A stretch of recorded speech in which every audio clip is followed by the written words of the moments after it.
Taiwan adjusted his blue ceremonial robes while waiting at the docking bay of Harmony Station. The soft hum of the station's systems filled the air as the airlock doors prepared to open. His 3 heart chambers beat quickly. This was his 18th first contact scenario as chief diplomat of the Galactic Concord, but something about humans made him nervous. "Are you ready, chief diplomat?" Ji-hyun asked, standing beside him. Her skin shimmered with the traditional markings of a cultural specialist. "As ready as one can be," Taiwan replied, his translator device converting his clicks and whistles into standard Concord language. "The preliminary reports on humans are concerning." The airlock hissed open. 5 humans entered the reception area, walking with confident strides. Their 2-armed, 2-legged form was not unusual in the galaxy, but something about their bearing set them apart. Taiwan stepped forward. "Welcome aboard Harmony Station," he said, extending his 3-fingered hand in the greeting gesture used across 27 star systems. The lead human, a male with dark hair and a formal blue uniform, smiled. "Captain Park of Earth Union Ship Endeavor, thank you for your welcome." He grasped Taiwan's hand firmly. Taiwan's eyes, capable of seeing in spectrums beyond human vision, quickly noticed things that troubled him. Captain Park carried a weapon on his hip, partially covered by his uniform jacket. A small knife was tucked into his boot. On his wrist was a device that Taiwan's scanner identified as a compact energy weapon. "Please, follow me to the welcome hall," Taiwan said, trying to keep his voice steady. "The Concord representatives are eager to meet Earth's delegation." As they walked through the curved hallways of the station, Ji-hyun moved closer to Taiwan. "My scanner shows every human is carrying multiple weapons," she whispered, "yet their heart rates and body chemistry show no signs of aggression or fear." "Curious," Taiwan replied quietly. "Keep watching them." The welcome hall was filled with representatives from 12 species. The soft blue lights reflected off the crystalline walls, creating a peaceful atmosphere. Food and drink from various worlds were arranged on floating platforms. Taiwan watched as the humans entered the room. Despite being newcomers to interstellar relations, they showed no discomfort. They smiled, nodded, and began speaking with representatives from worlds thousands of light years from Earth. Yet all the while, they remained armed. After an hour of observation, Taiwan approached a human female who had been introduced as Dr. Kim, a scientist specializing in alien biology. "Dr. Kim, I hope you are enjoying our hospitality," Taiwan said. "Very much, thank you," she replied, sipping from a glass of blue liquid. "Your station is beautiful." Taiwan tilted his head slightly. "I hope you don't mind a direct question. Is it Earth custom to carry weapons to peaceful gatherings?" Dr. Kim's smile didn't fade. "Ah, you'd noticed our standard equipment." She placed her drink down. "It's not about this gathering specifically. Humans are simply prepared by nature." "Prepared for what exactly?" Taiwan asked. "Anything," she replied simply. "Our planet shaped us to expect the unexpected. Earth has some of the most diverse and challenging environments in our explored space. Our weather can kill within minutes. Our wildlife evolved to be either extremely dangerous or extremely clever."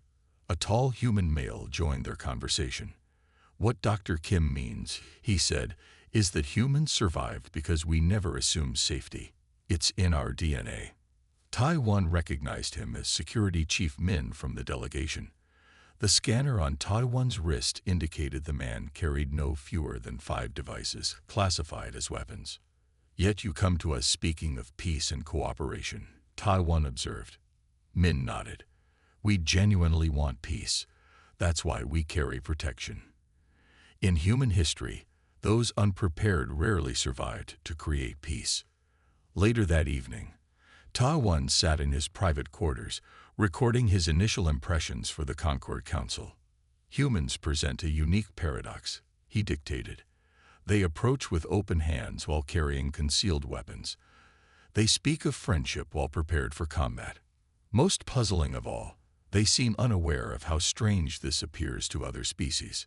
Jai-Hyun's voice came through his communication device.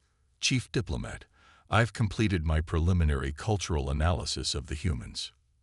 Your findings? Ta-One asked. Their historical records show a species that evolved on a planet with over 50 major predator species that could hunt them.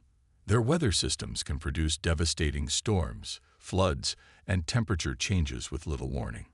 They spent most of their development fighting not just nature but each other. Ta-One considered this information, so their weapons are a cultural artifact, a tradition they maintain despite no longer needing such protection. No, Jai-Hyun replied. That's what makes them unique. Most species either destroy themselves with their weapons or evolve beyond needing them. Humans found a third path. They keep their weapons while learning to rarely use them. Ta-One looked out his viewport at the stars. The human ship Endeavor floated nearby, its design both beautiful and clearly built for defense.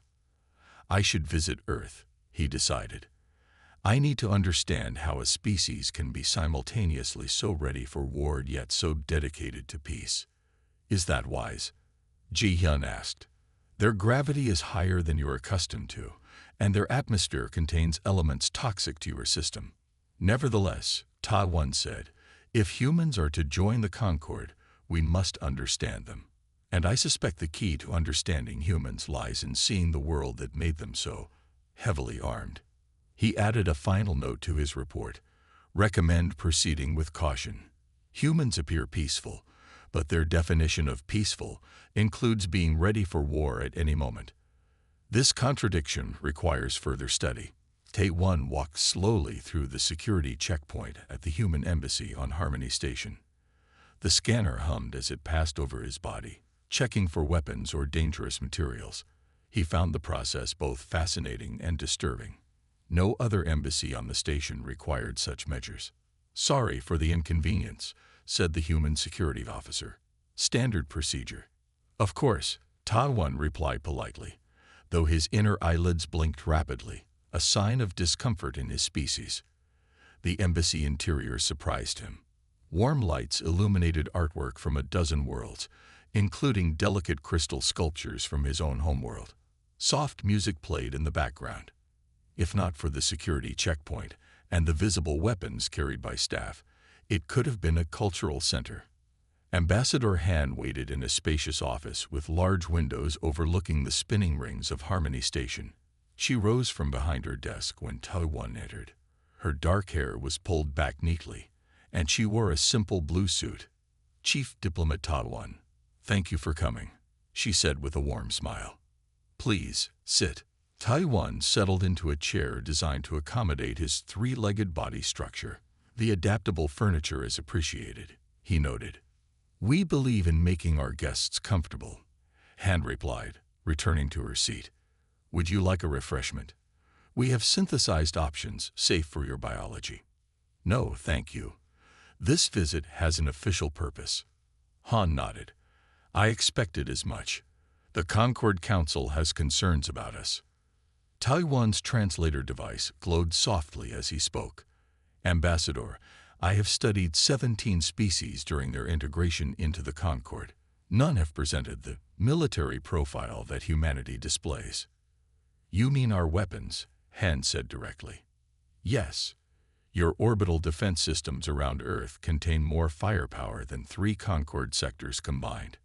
Your civilian ships carry weapons that would classify as military grade in our terms.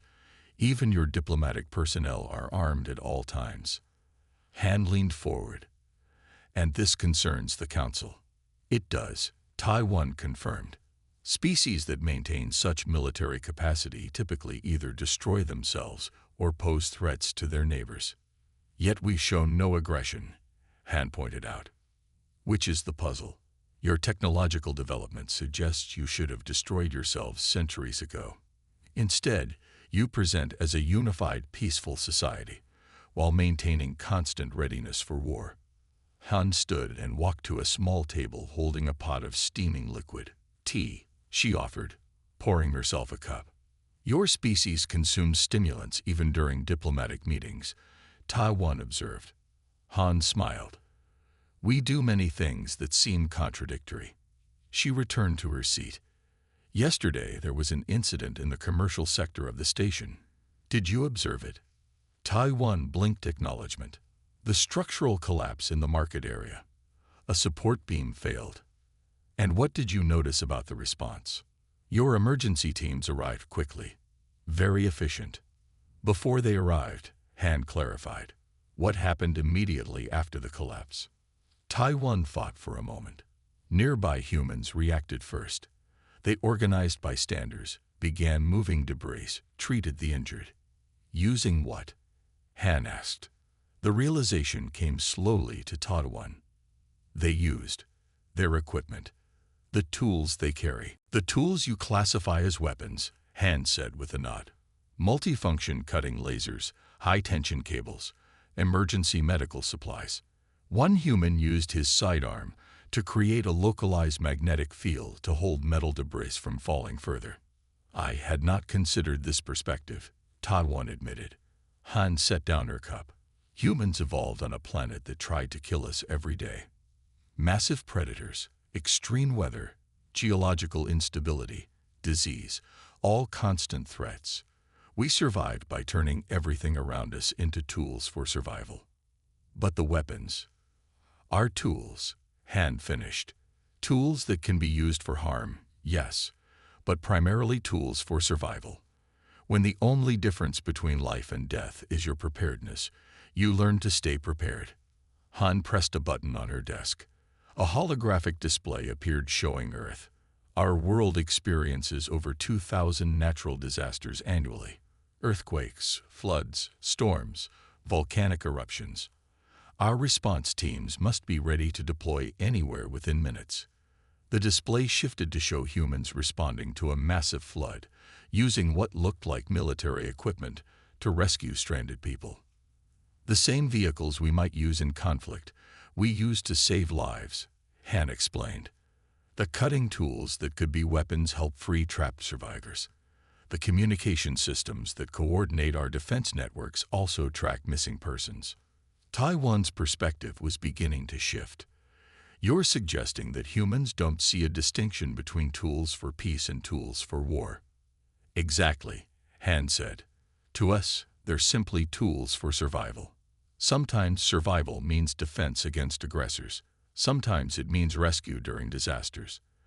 The tools often serve both purposes. An unusual perspective, Taiwan admitted. Consider this, Han continued. The Concorde has 17 member worlds that have experienced major natural disasters in the past year. The average response time was 11 hours. Earth's average is 22 minutes. Because you're always prepared for crisis, Taiwan realized. Yes, we don't arm ourselves because we expect war. We arm ourselves because we expect the unexpected. Taiwan made notes on his datapad. I must reconsider some assumptions in my report to the Council. I hope you will, Han said.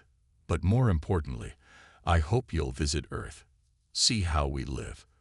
Understand why we believe peace is something you must be strong enough to maintain. I would like that, Taiwan said, his understanding of humans expanding beyond his initial impressions. As he left the embassy, he noticed a human security officer helping an elderly alien with a heavy package. The same hands that expertly handled weapons also offered gentle assistance. Perhaps, Taiwan thought, humans were more complex than the Concorde had realized. Taiwan looked out the window of the diplomatic shuttle as it entered Earth's atmosphere. The blue planet grew larger, its white clouds swirling over vast oceans and green-brown landmasses. After weeks of discussions on Harmony Station, he was finally going to see the human homeworld. First time on Earth? Asked Du-hyun, the human pilot. His hands moved confidently over the shuttle's controls. Yes, Taiwan replied. I visited 26 worlds, but none quite like Earth according to our data. You'll find it beautiful but challenging, Du-hyun said with a smile. Much like us humans. The shuttle continued its descent toward the North American Administrative Zone. Taiwan was traveling with a small delegation, 2 of his own species and 5 humans, including Security Chief Min, Medical Officer Jun, and 3 diplomatic staff. Suddenly, a sharp beeping sound filled the cockpit. Red warning lights flashed across the control panel. "What's happening?" Todd One asked, his 3 hearts beating faster. Do Hyun's relaxed demeanor vanished. "Systems failure," he said, his voice tight but controlled. "Primary controls are not responding." The shuttle shuddered violently. Loose items tumbled across the floor. Through the viewport, Taiwan could see they were dropping too fast, heading toward a vast green forest rather than the landing pad. "Backup systems also failing," Do Hyun announced, still working the controls. Everyone braced for emergency landing. Taiwan expected panic, especially from the humans. Instead, he watched in fascination as they moved with practiced efficiency. Security Chief Min pulled a device from his belt. "Mayday, Mayday, Diplomatic Shuttle 7. Min spoke clearly into the device. "Full systems failure. Position 47.5 degrees north, 122.3 degrees west. 8 souls aboard. Emergency protocols engaged." While Min sent the distress call, the other humans quickly secured loose equipment and helped the aliens into crash positions. "Tuck your middle leg under your body and protect your breathing sacs," Jun instructed Taiwan, helping him into a safety position unfamiliar to human physiology, but perfect for his species. The forest rushed up to meet them. Do Hyun somehow managed to level the shuttle slightly, aiming for a small clearing. "Impact in 10 seconds," Do Hyun called out. "Brace." The crash was violent. Metal tore. Glass shattered. The world spun around Taiwan. Something struck his head, and darkness took him. When Taiwan regained consciousness, his vision was blurry. His head throbbed with pain. He found himself lying on soft ground outside the shuttle. Medical Officer Jun knelt beside him, running a small device over his injuries. "Good, you're awake," Jun said, noticing Taiwan's eyes open. "You have a concussion and some cuts, but nothing life-threatening. Your unique biology actually helped protect you." Taiwan tried to sit up but felt dizzy. The others? "Everyone survived," Jun assured him. "Some injuries, but nothing fatal. You got the worst of it." Looking around, Taiwan saw the shuttle half buried in earth and trees, its hull torn open. The other passengers were already busy around the crash site. To his surprise, they were not simply waiting for rescue. Security Chief Min and another human were walking the perimeter of the clearing, weapons drawn. 2 others were salvaging equipment from the shuttle. Do Hyun was climbing a tall tree with some kind of device. "What are they doing?" Taiwan asked. "Securing our position," Jun explained. "We're 70 kilometers from the nearest human settlement, in wilderness territory." "But your distress call was received," Jun confirmed. "Search and rescue teams are on their way. But this region has dangerous predators and unpredictable weather. It could be hours before help arrives." As if to emphasize Jun's point, a distant howl echoed through the forest. Taiwan's species had evolved as prey animals, and the sound triggered ancient instincts of fear. "Wolves," Jun explained. "They usually avoid humans, but a crashed shuttle might attract their curiosity." Over the next few hours, Taiwan watched the humans work. Using tools that he had previously classified as weapons, they transformed the crash site into a defensible camp. Min's laser cutter, which could easily slice through battle armor, was used to harvest wood for a shelter. The high-powered lights from their sidearms illuminated the growing darkness. Communication equipment normally used for secure military transmissions now broadcast their location to rescue teams. As night fell, the temperature dropped quickly. Jun checked Taiwan's injuries again. "The cold will be hard on your system," Jun said. "We need to get you warm." Soon a fire burned in the center of the camp, carefully contained in a ring of stones. The humans had even managed to hunt some local wildlife for food, sharing portions that would be safe for the aliens to eat. "I don't understand." Taiwan said to Min as they sat by the fire. Your species carries weapons everywhere, but I've yet to see you use them against each other. Min smiled. That's because they're not primarily for use against each other. They're for survival. He gestured to the dark forest around them. Earth is beautiful but unforgiving. Always has been. A crashing sound came from the forest edge. Min was on his feet instantly, weapon raised. A large animal, furry with sharp teeth, emerged from the trees. Taiwan had seen images of Earth's predators, but never in person. The beast was terrifying. Min fired a warning shot into the air. The bright flash and loud noise startled the animal, and it retreated into the darkness. Bear, Min explained, sitting back down. Normally not aggressive, but curious and powerful. Better safe than sorry. Throughout the night, the humans took turns keeping watch. They treated the alien's injuries, maintained the fire, and repelled another curious predator without killing it. Despite the stress of the situation, they remained calm and focused. When morning came, the distant sound of aircraft engines announced the arrival of rescue. As the rescue team landed in the clearing, Taiwan had a new understanding of humans. They weren't violent creatures obsessed with weapons. They were survivors, adapted to a world that had never made survival easy. I believe I'm beginning to understand your species, Taiwan told Min, as they prepared to board the rescue craft. How so? Min asked. You don't carry weapons because you wish for conflict, Taiwan said. You carry them because your world has taught you that being unprepared means death. Min nodded. Exactly. Peace isn't the absence of danger, it's the management of it. The blue glow of the holographic display lit Taiwan's face as historical images floated before him.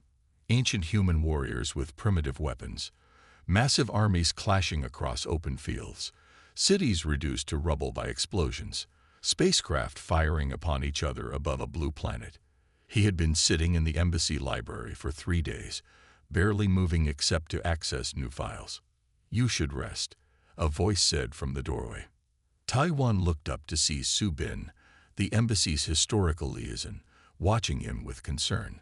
Her dark hair was tied back, and she carried 2 steaming cups. I brought you tea, she said, placing 1 cup beside him. Though your species might not find it as refreshing as we do. Thank you, Taiwan replied, blinking his 3 eyes to clear his vision. Your historical archives are disturbing yet fascinating. Su Bin pulled up a chair and sat across from him. 3 days without a break is excessive even by human standards. What are you looking for? Taiwan gestured at the floating images, understanding.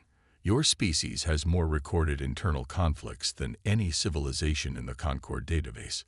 You've fought over resources, territory, beliefs, even abstract concepts. Not our proudest history, Su Bin admitted, sipping her tea. Yet here you are, Taiwan continued. Most species with your level of weaponry destroy themselves before achieving space travel. Others abandon violence entirely as they advance. Humans did neither. Su Bin nodded. We found another way. Taiwan touched a control, and the holographic display shifted to show a document titled Global Deterrence Doctrine 2103. This appears to be a turning point, he said. It was, Su Bin confirmed. After the resource wars, humanity stood at a crossroads. Our weapons could destroy our planet many times over. Our population had reached unsustainable levels. Climate change had made large regions uninhabitable, conditions that have led to extinction for other species, Taiwan noted. We almost followed that path, Su Bin said. But then something changed our perspective. The display showed a massive asteroid, its surface pitted and dark against the blackness of space. The Jakarta Impactor, Taiwan read from the file. A 300-meter asteroid on collision course with Earth. Yes, Su Bin said. Our astronomers gave us 30 days warning. Not enough time to evacuate the impact zone. Millions would die. But you had weapons, Taiwan said, beginning to understand. Nuclear missiles originally built to destroy other humans, Su Bin confirmed. We repurposed them, sent them into space, and diverted the asteroid. Taiwan watched the historical footage of missiles launching, then the distant explosion in space that nudged the asteroid onto a new path, missing Earth by a comfortable margin. This single event changed our thinking. Subin explained. We realized our capacity for violence, properly directed, could protect rather than destroy. Taiwan scrolled through more historical files. After this, your nations created the first unified Earth government. Not immediately, Subin corrected, but it started the process. We began to see that our survival depended on cooperation. Within 50 years, the major powers had merged their military capabilities into a global protection force. Yet you kept building weapons, Taiwan observed. Of course, Subin said, the universe is dangerous. Cosmic impacts, solar flares, natural disasters, all existential threats. Our defensive capabilities weren't just for fighting each other anymore. Taiwan brought up another file. The Martian colony disaster, he read. Subin's expression grew somber. Our first major settlement on Mars. A geological event, what you might call an earthquake, destroyed the main habitat. 200 colonists were at risk. The display showed humans in protective suits working frantically in a red, dusty landscape. Your military responded, Taiwan noted. Who else could? Subin asked. They had the training, equipment, and rapid deployment capabilities. They reached Mars in record time and saved most of the colonists. Taiwan sat back, his three-fingered hands folded. So your military became a rescue force. It always was, in part, Subin explained. But now that's its primary purpose. Protection from threats, whether natural disasters, cosmic impacts, or yes, potential aggression. This explains much, Taiwan said. After our shuttle crash, I watched your security team respond. They used military-grade equipment for survival and protection, not aggression. Exactly, Subin said. The same tools that can harm can also help, depending on how they're used. Taiwan brought up another file, images of early human space exploration. Your first contact protocols are interesting.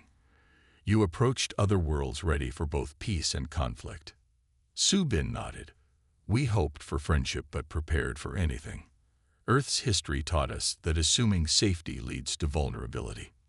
So when humans attend diplomatic functions armed, it's not because we expect to fight. Subin finished. It's because we've learned that peace requires readiness. The universe doesn't care about our good intentions. It only responds to our actions and preparedness. Taiwan stood and walked to the window overlooking Earth. From orbit, it looked peaceful. Blue oceans, white clouds, green and brown landmasses. My initial report to the Concord Council described humans as paradoxical, peaceful yet armed, diplomatic yet dangerous, he said. I now see the error in my analysis. What error? Subin asked, joining him at the window. I assumed that peace and preparedness for conflict were opposing concepts, Taiwan explained. In human philosophy, they are complementary. You maintain peace precisely because you can defend it. Your understanding honors us, Subin said. The Concord has much to learn from humanity, Taiwan admitted. Our oldest member worlds have abandoned defensive capabilities, believing advanced civilizations should evolve beyond such concerns. And if they face an extinction-level threat, Subin asked, they would depend on others for salvation. Taiwan said, perhaps not the wisest approach. He returned to the console and began composing a new report. The Council must understand that human militarization is not a threat to the Concord, but potentially its salvation. Your species carries weapons not because you desire conflict, but because you understand that the universe is indifferent to your survival. Subin smiled. That's perhaps the most accurate description of humanity I've heard from a non-human. I've learned much in these 3 days, Taiwan said, and nearly all of my initial assumptions were wrong. That's why direct experience matters, Subin replied. Records can show what happened, but not always why. Taiwan nodded, his three eyes blinking in sequence, a sign of deep thought in his species. I believe humanity will make a unique and valuable addition to the Concord. Your perspective on security and survival may save us all one day. The Grand Council chamber of the Galactic Concord glowed with soft blue light. Hundreds of representatives from 32 worlds sat in rising tiers around a central platform. The chamber had been designed to accommodate beings of all shapes and sizes, some with multiple limbs, others with none, some breathing air, others methane. Taiwan stood on the central platform, his official diplomatic robes shimmering with the symbols of his rank. His three-legged stance was steadied despite his nervousness. Behind him, holographic displays showed images of Earth and its people. To conclude, Taiwan said, his translator converting his speech for all present, after 3 months of direct study, I recommend humanity's full acceptance into the Galactic Concord. I further suggest we establish a special committee for cultural exchange focused on security protocols. A murmur ran through the chamber. Elder Counselor Jin, whose species had been among the founders of the Concord, leaned forward. Her scaled skin reflected the blue light, and her 4 eyes blinked in sequence. Chief Diplomat Taiwan, Jin said, her voice carrying clearly, you were sent to assess the human threat. Instead, you return recommending we adopt their military posture, the very thing that concerned us initially. Taiwan nodded firmly. Yes, Elder. My initial assessment was based on incomplete understanding. Humans don't arm themselves because they desire war. They arm themselves because they understand that peace requires constant vigilance. Explain this distinction, Jin requested, her head tilted in the gesture her species used to show curiosity. Gladly, Taiwan replied. In human philosophy, peace is not the absence of weapons, but the responsible management of power. Their history taught them that being unprepared leads to disaster. He touched a control, and the display showed humans responding to various crises, natural disasters, space accidents, medical emergencies. Their defensive capabilities serve multiple purposes, Taiwan continued. The same tools they might use in war are daily employed to save lives, explore dangerous environments, and protect against natural threats. Another council member, a gaseous being contained in a floating sphere, pulsed with light as it spoke. Do you believe humanity poses no threat to the Concord's peace? On the contrary, Taiwan said, they pose a significant threat to anything that would threaten us. He touched his side, where he still carried a small scar from the shuttle crash. When our diplomatic shuttle crashed in Earth's wilderness, their preparedness saved my life and those of my team. Imagine that same protective instinct applied to Concord interests. You speak with unusual passion, Chief Diplomat, observed Jin. Because I have seen with my own eyes what most of you have only read in reports, Taiwan replied. Humans are not perfect. They can be stubborn, emotional, and sometimes frighteningly efficient, but they are also loyal, innovative, and fiercely protective of those they consider under their care. The council chamber fell silent as the members considered his words. Finally, Jin spoke again. We will vote on humanity's acceptance. Those in favor. Lights began to appear above the seats, more than half, then 2/3, and finally nearly all of the council members indicated their approval. The vote is recorded, Jin announced. Earth is accepted as the 33rd member world of the Galactic Concord. Let the official welcome ceremony be prepared. 3 days later, Taiwan stood in the great reception hall of Harmony Station. Humans and aliens mingled, sharing food, drink, and conversation. The formal ceremony had concluded an hour earlier, with Earth's representatives signing the ancient Charter of Concord. Ambassador Han approached Taiwan, carrying 2 glasses of sparkling liquid. A toast, she said, offering him one. To new beginnings. Taiwan accepted the glass. To new understandings, he replied. I hear you've accepted a position as permanent liaison to Earth, Han said. That's unexpected. Taiwan nodded. My species rarely leaves our homeworld for extended periods, but I find Earth educational. How so? Han asked. Your world challenges assumptions, Ta-1 explained.